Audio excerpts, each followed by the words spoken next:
I guess, discussing Russia and the president, and Meet the Press was pretty much spending all their time talking about that, which I thought was sort of ridiculous because we had 2 terror attacks during the week.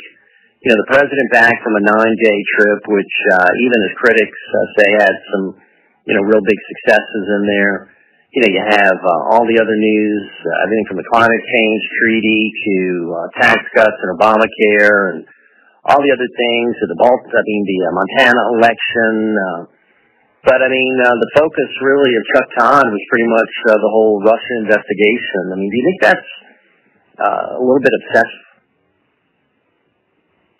Well, certainly I think that there's a lot of other news going on, and Russia certainly is something that should concern all of us, whether or not there's any proof, certainly not gotten behind the concept that Russians actually did intrude into our elections. It's very important. And I think that's what people are talking about, and so I think media, for the most part, will I guess be guided by what people are interested in. That's certainly, I think, what you do on your radio show. That's what I do in Bayoubuzz. For the most part, try to get the temperature in terms of what people are interested in.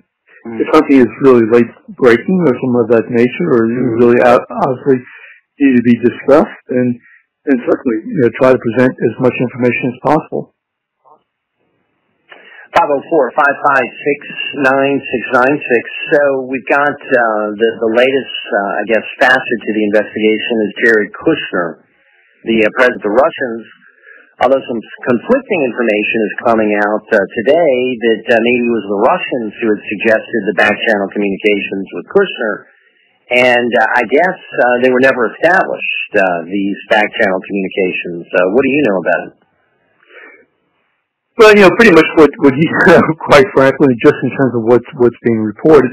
The one thing that hasn't been done is that nobody from the Trump administration or transition team who would know anything about this has come forward denying any of it. So, obviously, you look for denials. I know that it was when Trump was pushing the concept that Ted Cruz's dad was having breakfast with Lee Harvey Oswald, and there wasn't a response. And so far, there has not been any denial at all. So, from what I heard was a Kushner aide or someone close to Kushner said it was the Russians that suggested it. So, I think it's probably a true story that it was suggested, but I think the wrinkle here is it was suggested by the Russians. The thing about it is that it never happened. They never did communicate in a back-channel way, although I'm reading here, Steve, that there's a history of back-channel communications with the Russians, that this has been going on in many administrations. Well, Jeff, I don't think that's the issue, personally. Everybody's going to have their own opinion. I think that number one, I think that you can only have one president. That's number one, okay, at any time. And while I think you can develop relationships and things, direct policy during the time that somebody else is actually governing, that's just bad practice.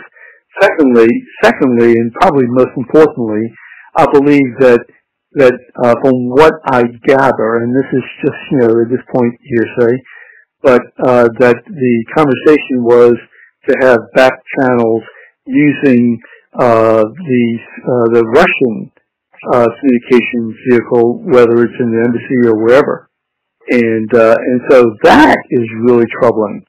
And so I think that that actually could be. But if the Russians suggested it, of course they would suggest their own communication network, right?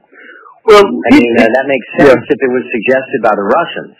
Well, yeah, but you're buying that, but you're not going to buy the fact that maybe he did make that suggestion.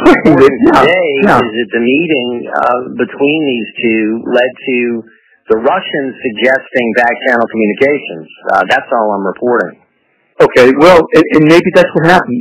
Maybe that's what happened. What I do know, on Friday, his attorney said that he doesn't remember, any of the conversation. I mean, look, you have, as I understand, about 18 conversations with the Trump team and the Russians from the beginning of the year until the election. Okay, 18, and that's what I read. I had no idea if that's true or not. I don't think every administration in the transition, Steve, have discussions with other foreign leaders as they prepare to take one thing, okay, but Michael Flynn says he didn't have conversations. Then he he lied to the vice president. The president didn't fire him until it became public in the Washington Post 18 days later. Look, what you have is you have a situation where, the Trump people are saying that we had nothing to do with Russians, only to find out that there's been a lot of communications going on with Russians. So, there is a lot of... There should be, as there should be. No, not during elections. Not prior to elections. The Chinese and the Russians and the Germans and all kinds of other foreign leaders. Prior to the elections? Yeah, during a transition. Yeah, prior to the election period. Yeah. No, I'm asking. I think there is an apparatus within the government, within the deep state, within the intelligence services.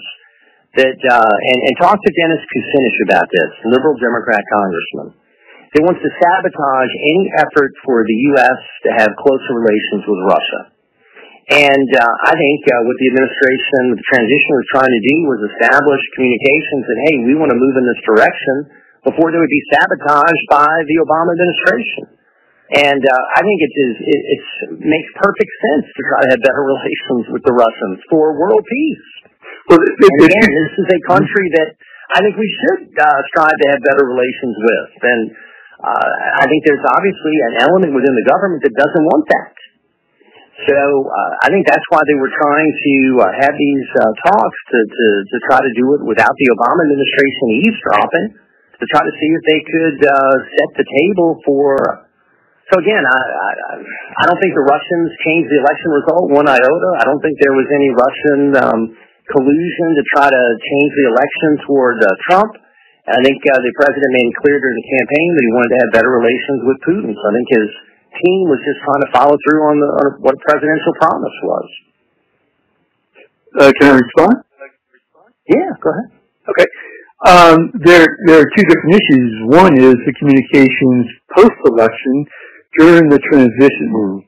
Okay. And the second is the communications during the elections, or prior to the elections. So post and prior, two separate issues. And to an extent, to an extent, I agree with you that everybody wants to have good communications, whether it's a reset or the reset of Trump or whatever it may be, any contacts. And when there is reported instances of numerous communications, that is an issue, don't you think? Well, if the issue is communication, if the issue is, trying to establish relationships in case the candidate wins, if the issue is collusion to try to disrupt the election result, that's another thing. And again, I haven't seen any evidence that we've had those communications that were as a way to try to thwart the will of the American people and disrupt an election. But, and try to steal an election from Hillary Clinton. I mean, even the fiercest critics of the president have said so far there's no evidence of that. The fiercest critics of the president are saying there's a lot of smoke interfering with our elections. And don't you think we need to investigate that interference of the election? Indeed, we've got a special counsel. Okay. So Bob Mueller. It's being done. The Justice Department has appointed this guy. We've had investigations going on in the media. We've had investigations going on in the House and the Senate. How many more investigations do you want? Jeff, 4 or 5 months ago, you were in favor of, you were saying, hey, we had 2 months, 3 months of investigation. it would have come out. Well, excuse me, but 3 or 4 months ago, a lot more has come out than what occurred way back then when you were trying to shut it down.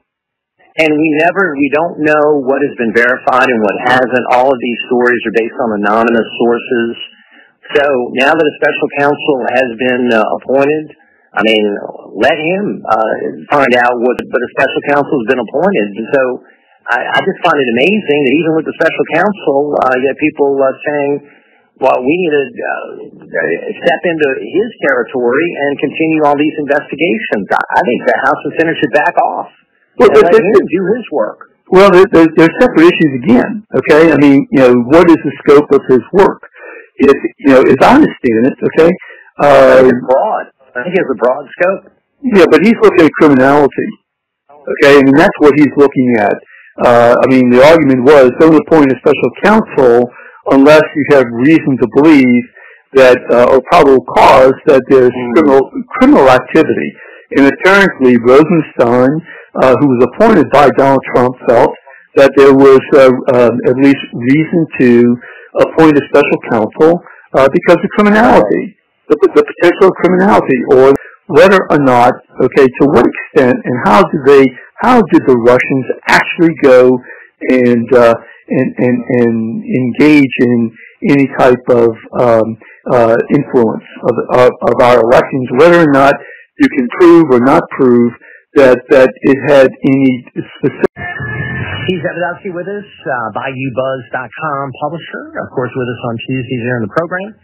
Our talk line 5569696. Steve, let's try to squeeze in a few in these last few minutes here. Nulu joins us from St. Bernard. How you doing, Mr. Nulu? Good morning. Hey, good morning. Good morning, Jeff. Good morning, Steve. Hey, good morning. Great topic. Over the weekend, I was watching, talking about back channel. JFK, during the Cuban Missile Crisis, actually used the back channel, with his brother Robert, to probably save humanity, potentially. And it's not necessarily a terrible thing if you trust your leadership. The problem with our Democrats and everybody against Trump is that they have people's trust. And this is the sad part of what's going on. And this is one other point, and I'll be brief. I'd like to hear y'all's comments. The other point of it is that these investigations, if it was just the potential of criminality that demanded a special counsel, if you will. I mean, my goodness, look at the scandals we would have had and special counsels we've had in the last administration. I think this is just a total takedown of our president. It's almost a coup of the American vote. And I'm going to listen in your comments. Thank y'all again. All right, my friend. Appreciate you. Steve, your thoughts? Yeah, actually, thanks for the comments. Again, my initial response was that I don't think there's anything wrong with the back channel, and he's right that the world from exploding or being at risk of exploding. But the problem is that it's how the back channel is being operated. During the transition team, is it being done to usurp the power of the current president, and secondly, whether or not it's being done so that it is out of the earshot of the current administration and being done in an environment that makes the transition team in the future presidency vulnerable. Why would you allow Russians to hear information but not allow American intelligence? Those are the issues. Those are the issues. Again, I think it was proposed, but I don't think they ever established the back channel. Right. So I think it is something that never occurred. The problem is that why was it even proposed? Who was the communication with? Why was there a conversation with? Why was there a conversation with the Russian banker to start with? What did he have to offer? Why was that even set up? And so I think there's a lot of issues. Look. Well, yeah. And again, we have a special counsel who I think has got broad authority to investigate many different areas, Steve, and I'm sure he'll look into everything. So hopefully, I think he's building his staff and getting office space and gearing up, and it could be a long investigation, but I think at the end, hopefully we'll have some answers. Steve Sabludowsky, thank you, my friend. Bye.